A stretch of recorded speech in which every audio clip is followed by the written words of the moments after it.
সরকার বদলালেও ভাঙেনি চালের সিন্ডিকেট। ভরা মৌসুমেও কেজিতে দাম বেড়েছে 2 থেকে 3 টাকা করে। গরমিল আছে উৎপাদন ও চাহিদার তথ্যে বলছেন বিশ্লেষকরা। আপনারা দেখছেন BD24 নিউজ।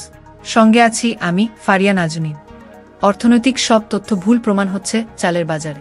দেশে এখন ভরা মৌসুমেও দাম বেড়েছে চালের। বস্তায় দাম উল্লেখ থাকলেও পাত্তা দিচ্ছেন না ব্যবসায়ীরা। অভিযোগ সরকার বদলালেও চালের সিন্ডিকেট ভাঙেনি। সন্দেহ আছে ধান উৎপাদনের পরিসংখ্যান নিয়ে। গত কয়েক মৌসুমে ধান আবাদে খুব বড় বিপদ হয়নি। এপ্রিলে বোরোর বাম্পার ফলন দেখেছে বাংলাদেশ। মাতৃ আউশ কেটে ঘরে তুলেছে কৃষক। মাঝে তাপদাহ, ঘূর্ণিঝড় আর কীট পতঙ্গের আক্রমণ হলেও চালের উৎপাদন ছাড়িয়েছে 2 কোটি টন। তবে মার্কিন সংস্থার USDA এর প্রতিবেদনে বলা হচ্ছে, সাম্প্রতিক বন্যার ধাক্কায় আসছে এমন মৌসুমে ধানের উৎপাদন কমতে পারে প্রায় 2.5 ভাগ। তার মানে বিপদ বড় নয়, দোকানে চালের সরবরাহ পর্যাপ্ত। অনেক আড়তে তো বস্তা রাখার জায়গা হচ্ছে না। অথচ এমন ভরা মৌসুমে চালের দাম বেড়েছে কেজিতে 2 থেকে 3 টাকা। 58 টাকা ছাড়িয়েছে গরিবের ভরসা মোটা চালের দর।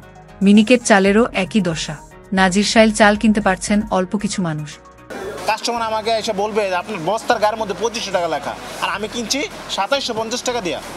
আমি তো যেখান থেকে কিনতেছি ওইখানে তো আমি কোনো তারে জব দিতে সে করবে না। বস্তায় যা লেখা থাকুক। মেলার থেকে কিন্তু কোম্পানি মিলার কিনে তাদের যোগ শাসন এখানে, যেহেতু আমি কিনে এখানে মজুত করে রাখছি। আমি হাজার কোটি টাকা লোন নিছি, আমি নিছি চাউলের জন্য, কিন্তু আমি আর 10টা পণ্য ব্যবহার করি। এইভাবে জিনিসগুলি আটকে বাজারটা ধীরে ধীরে আগুন বরাবর করে উপরে যে উঠতেছে, আমার কোনো আশ্বাসে বোঝা যায় না। এখন আমাদের দেশে ধানের সিজন, তারপরেও চাইলের দামটা মোটেই কমতেছে না। বাজার আমাদের গরিব ক্রেতাদের সম্মুখে নাই, বাজার চলতেছে বাজারের গতিতে।